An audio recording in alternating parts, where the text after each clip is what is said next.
En algún momento Jesús habló de los árboles que dan buen fruto. Y dice la palabra que dijo, ningún árbol malo puede dar frutos buenos y ningún árbol bueno puede dar frutos malos. Así es que por sus frutos les conoceréis. Y eso es interesante porque cuando llegue el tiempo del fin, el tiempo de la siega, nosotros no podremos apelar al conocimiento intelectual, no podremos apelar a todo lo que hemos adquirido a través del tiempo, sea económico, financiero, sea a nivel de educación. No podremos apelar a cuánto hemos logrado terrenalmente hablando, sino a cuánto fruto nosotros hemos alcanzado a dar. Y eso es lo interesante de poder como iglesia avanzar, que como iglesia podamos entender que no necesitamos hablar de muchas cosas y aprender muchas cosas y saber muchas cosas. Necesitamos evidenciar el fruto, porque eso es lo que garantiza que aquello que estamos aprendiendo efectivamente tiene la fuente correcta y la intención correcta de parte de nosotros. Dios no va a venir por una iglesia cualquiera. La palabra dice que Dios vendrá por una iglesia que tenga fruto. También la palabra dice que aquel que no lleve fruto será quitado y echado al fuego. Y vemos una interesante parábola, como todas por supuesto, pero hay algo que quiero hablar y es con respecto a la parábola del trigo y la cizaña. Vemos en el Evangelio de Mateo, en el capítulo 13, vamos a estar hablando del capítulo 13, donde Jesús enseña a través de una parábola y vemos cómo también los discípulos le preguntan, ¿cómo sabremos qué es lo que dijiste? Explícanos qué quieres decir con respecto a aquello que les enseñaste y por qué a ellos les hablaste por parábolas. Y quiero empezar diciendo que la parábola es una continuidad de la Torá. La parábola nos permite poder entender la ley y los profetas. La parábola nos permite también entender cómo funciona el reino, la cultura del reino. Cuando nosotros comprendemos qué es el reino, entonces podemos vivir de la misma manera representando el cielo, aunque estemos aquí en la tierra. Muchas personas hablan de reino, pero no conocen el reino. Viven como vive el mundo, mas no viven como el reino indica que debemos vivir, y como hijos de Dios, nosotros somos embajadores de este reino al cual pertenecemos. Vamos a leer el capítulo 13 del Evangelio de Mateo para que podamos recordar la parábola del trigo y la cizaña. Voy a leer hasta el verso 30. Le refirió otra parábola diciendo, el reino de los cielos es semejante a un hombre que sembró una semilla en su campo, una buena semilla en su campo. Pero mientras dormían los hombres, vino su enemigo y sembró cizaña entre el trigo y se fue. Y cuando salió la hierba y dio fruto, entonces apareció también la cizaña. Vinieron entonces los siervos del padre de familia y le dijeron, Señor, ¿no sembraste buena semilla en tu campo? ¿De dónde pues tienes cizaña? Él les dijo, un enemigo ha hecho eso. Y los siervos le dijeron, ¿quieres que vayamos y la arranquemos? Él les dijo, no sea que al arrancar la cizaña, bien con ella el trigo. Dejad crecer juntamente lo uno y lo otro hasta la siega. Y al tiempo de la siega yo diré a los segadores, recoged primero la cizaña, atadla en manojos para quemarla, pero recoged el trigo en mi granero. Importante en muchos aspectos de la palabra, pero quiero enfocarme en aquellas cosas que la gente puede preguntarse.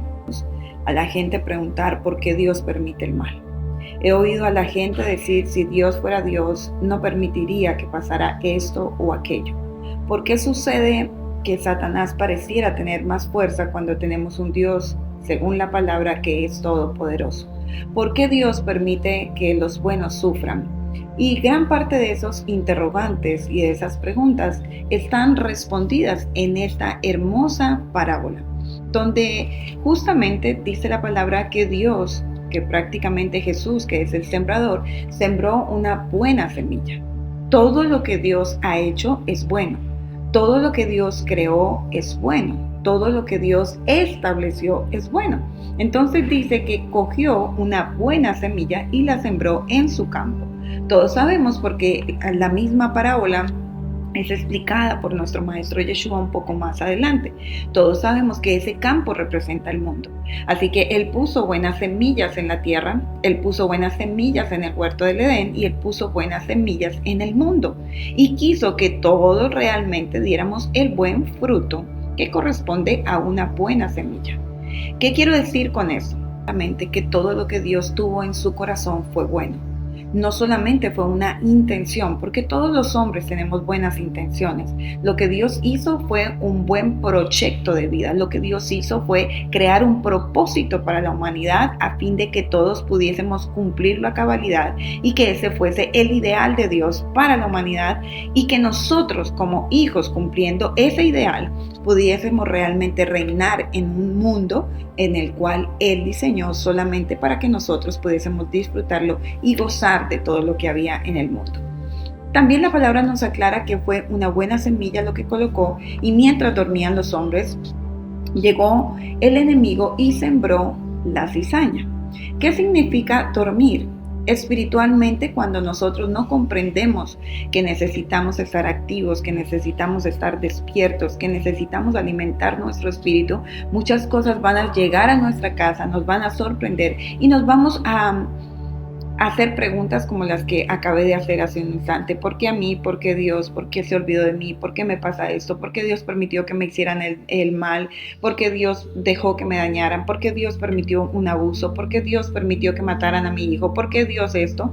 ¿Por qué Dios lo otro? Y esto es exactamente lo que la palabra nos muestra y nos revela. Hemos estado dormidos. ¿Qué quiere decir? Que nos desconectamos tanto de Dios, que vivimos la vida, decisiones muy personales y muy propias, sin tenerlo en cuenta, sin buscarlo a Él, sin tener esa cobertura, esa presencia que es lo único que nos puede guardar. Y volvemos a la pregunta, entonces, ¿por qué Dios permitió que Satanás estuviese en la tierra? Dice la palabra que no lo permitió, es más, dice la palabra que Dios creó a Satanás siendo un ángel bueno, un ángel de luz que estaba en el cielo, que trabajaba junto a Él, que gobernaba junto a Él. ¿Qué pasó en el corazón de ese ángel para que un día dejara de ser un portador de luz y pasara a ser un portador de tinieblas, de oscuridad, de maldad? ¿Qué pasó en él? No fue presionado por Dios, no fue el deseo en el corazón de Dios. Él creó algo bueno de él. Él hizo algo bueno de él tal y como lo ha hecho contigo y conmigo. Ha hecho algo extremadamente bueno. Nosotros tomamos la decisión en el camino de aquellas cosas que queremos hacer, de las elecciones que tomamos, de las decisiones y de cómo nuestro corazón debería estar. Así que dice la palabra que una vez puso la semilla buena, también el hombre malo colocó la semilla mala. Y hay algo interesante y es que no podemos estar dormidos espiritualmente porque entonces no nos daremos cuenta cuando el enemigo está trabajando en nuestro corazón de manera contraria, cuando el enemigo ha sembrado cosas que no son correctas, cuando el enemigo ha sembrado falta de perdón y ni siquiera me estoy dando cuenta que me consume el odio, que me consume el enojo, que me consume la ira, que me consume el deseo de venganza. ¿Cuándo es que el enemigo siembra todas esas cosas y ni siquiera nos percibimos, nos percatamos de lo que está ocurriendo? ¿Cuándo es que volteamos a ver y nuestros hijos se están perdiendo en la calle, en las drogas, en el alcohol y ni siquiera nos percatamos de qué está pasando? Por supuesto, no es el deseo de Dios. Ahora, ¿qué necesitamos? Estar despiertos espiritualmente. ¿Qué necesitamos? Poder entender completamente diferente, y a eso nos lleva la parábola, a entender por qué Dios no erradica el mal simplemente porque nosotros pensamos que es lo correcto, que es lo ideal o que es lo que Dios debería hacer. Después dice la palabra que sembró y creció juntamente con el trigo la cizaña. Estamos en un campo o en un mundo donde alternamente crece la gente buena o las semillas buenas o los frutos buenos, y se dan también los frutos malos.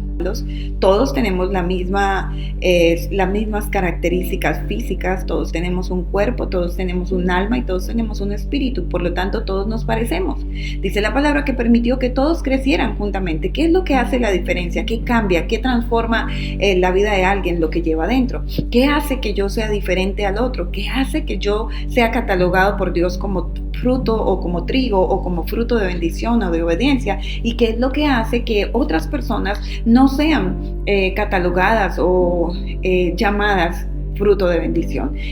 Precisamente lo que hay dentro, lo que está dentro de nuestro corazón es lo que hace la diferencia, es lo que nos clasifica dentro de un grupo u otro.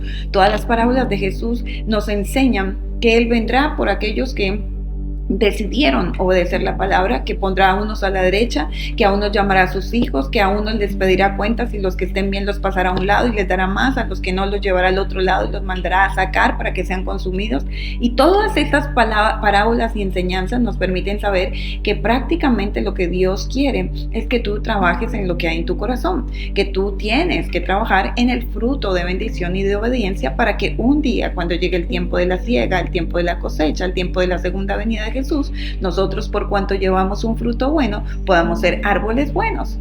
Porque tú puedes decir que eres un árbol bueno, yo puedo mostrarme como si fuese un árbol bueno, pero realmente quién sabe qué hay dentro de mí, qué frutos estoy llevando, qué es lo que yo tengo, qué es lo que yo porto, qué hay dentro de mi corazón, pues solamente es Dios y Él es quien nos elegirá para ser de un lado o del otro. El permitir crecer alternamente lo bueno con lo malo, la buena semilla con la mala semilla, tiene una razón. Los segadores le preguntan: Señor, ¿quieres que vayamos y la arranquemos? Bueno, yo creo que eso es el deseo de mucha gente. Que Dios venga y aplaste todos los malos, que Dios venga y destruya todo lo que está haciendo mal, que Dios venga y acabe con Satanás, que Dios venga y quite todas las personas que me han hecho daño y las castigue y les traiga juicio y remueva a mis enemigos y los lleve a un lugar donde puedan recibir todo lo que se merecen. Eso es la mentalidad en la gran mayoría de los seres humanos, porque somos seres egoístas, porque siempre pensamos en lo que a nosotros mismos nos beneficia de alguna manera. Pensamos en que el juicio debe estar hecho y diseñado a favor de mi vida, pero nunca pensamos en lo que debería traer el juicio como consecuencia a mi vida por las cosas que yo también he hecho mal y por aquello en lo que yo he fallado.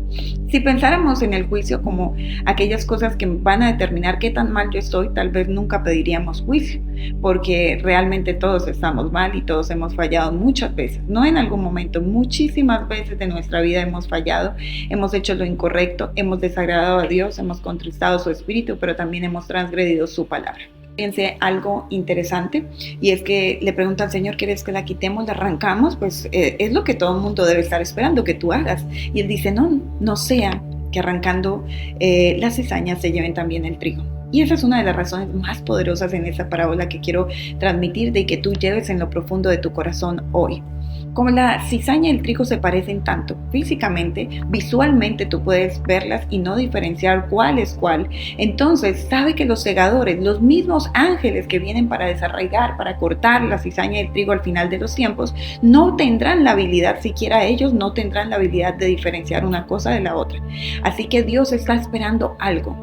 Y eso es lo que quiero que entiendas. Si Dios viniese hoy, quiero decirte que incluso muchos escogidos no podrían ser salvos, porque todavía no tienen el fruto para lo cual fueron diseñados. Por cuanto Dios tiene paciencia y está esperando que sea el tiempo de la siega para saber quién tiene fruto y quién no dio fruto, entonces Él no permite que vengan los segadores para quitar la cizaña, porque hay muchas personas que aún siendo llamados por Dios, en ese momento no tienen el fruto, están trabajando, quizás ni siquiera han podido entender qué es lo que Dios les está pidiendo, para qué los llamó, para qué los escogió. Así que por cuanto no tienen fruto, si hoy mismo tomara la decisión Jesús de venir a la tierra y viniese un poco antes y anticipara su viaje, su venida, su retorno a la tierra, pues seguramente muchos de sus escogidos se quedarían por cuanto aún no tienen fruto.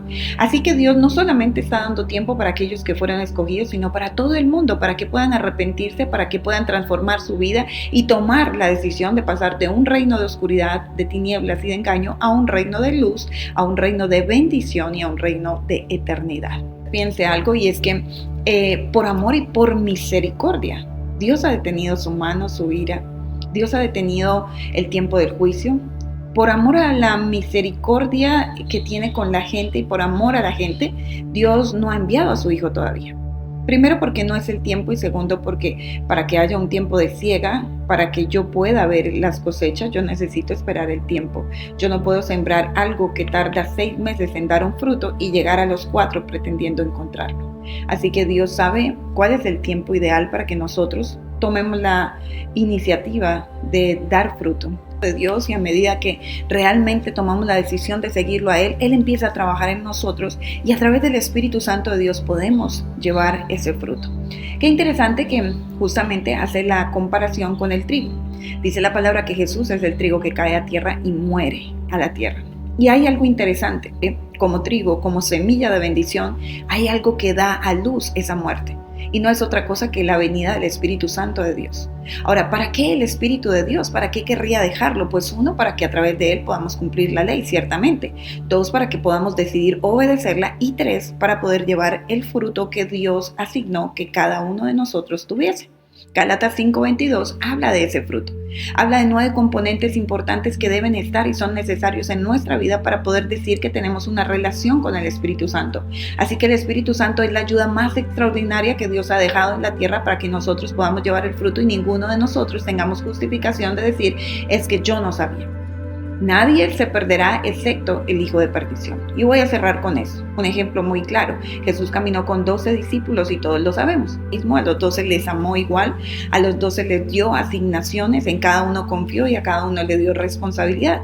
Cuando fue el tiempo de enviarlos, no envió a unos cuantos, envió a todos les dio la confianza, a todos les entregó ese voto de confianza de poder usar todo lo que habían aprendido ahora a favor del reino. Dice la palabra que cuando fue el tiempo ya de enviarlos, cuando llegó el tiempo, entonces solamente 11 tenían fruto de bendición y uno tenía un fruto malo, un fruto incorrecto. Uno de ellos era cizaña y todos sabemos que estamos hablando del apóstol Judas. Él pudo caminar con Jesús, vio los milagros, estuvo con él, incluso se resistió a dejar a Jesús. Todos sabemos que Jesús en algún momento pregunta, ¿quién quiere quedarse? ¿Quién no quiere seguirlo más? Y él fue uno de los que tomó la decisión de seguirlo. O sea, fue un hombre que visualmente tenía todo para ser trigo. Fue un hombre que visualmente podía catalogarse como un hombre de Dios, como un hombre extraordinario, convertido, transformado por el poder de Dios. Pero una cosa era lo que estábamos viendo por fuera y otra lo que Dios sabía que había dentro.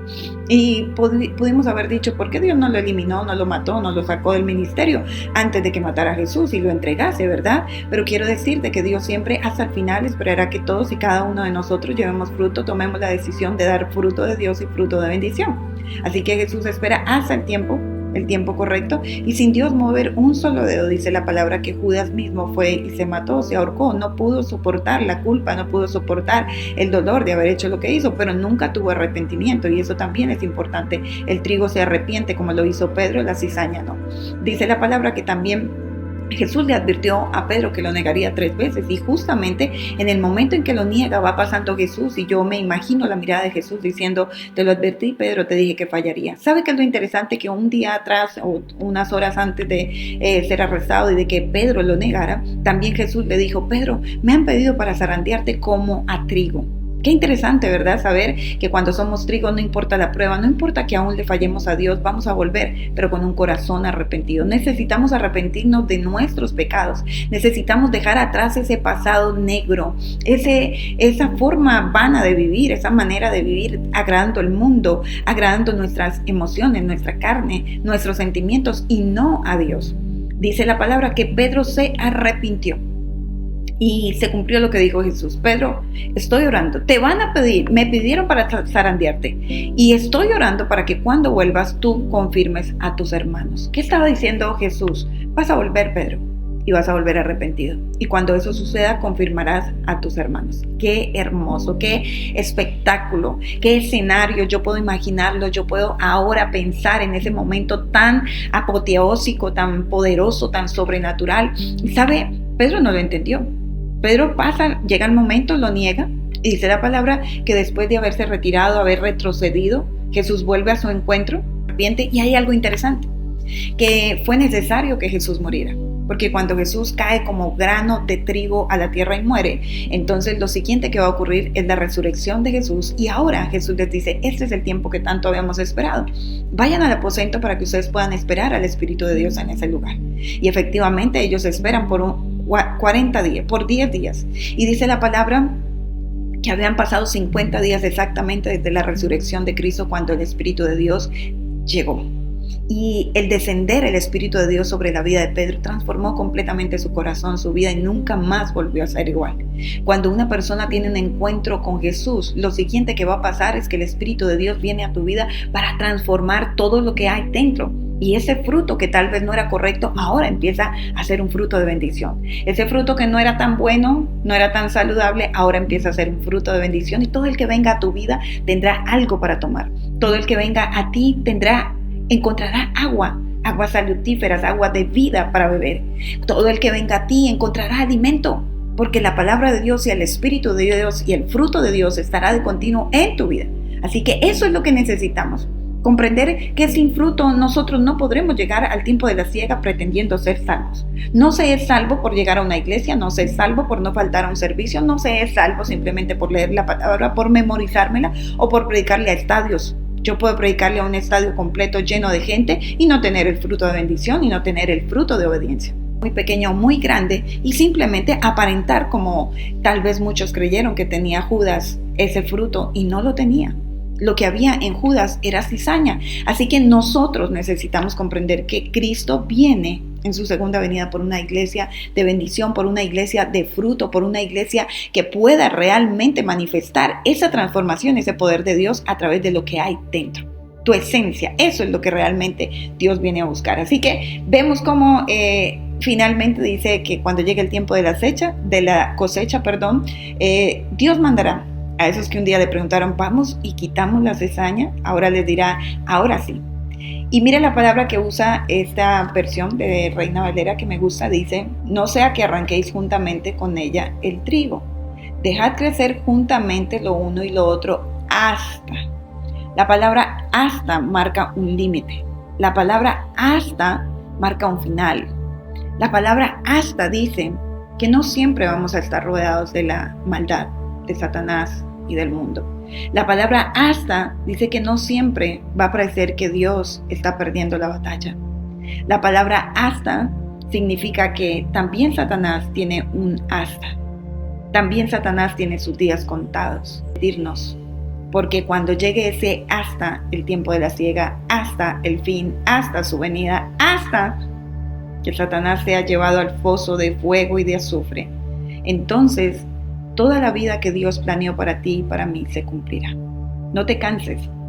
Sigue no solamente esperando, sino haciendo tu trabajo para que otros también puedan entender que necesitan esperar el hasta de Dios. Te lo puedo garantizar, te lo puedo asegurar, y no falta mucho. Así que preparémonos para que llegue el tiempo de la cosecha, para que llegue el tiempo de la siega y tú y yo seamos llevados en los brazos de papá. Bendiciones.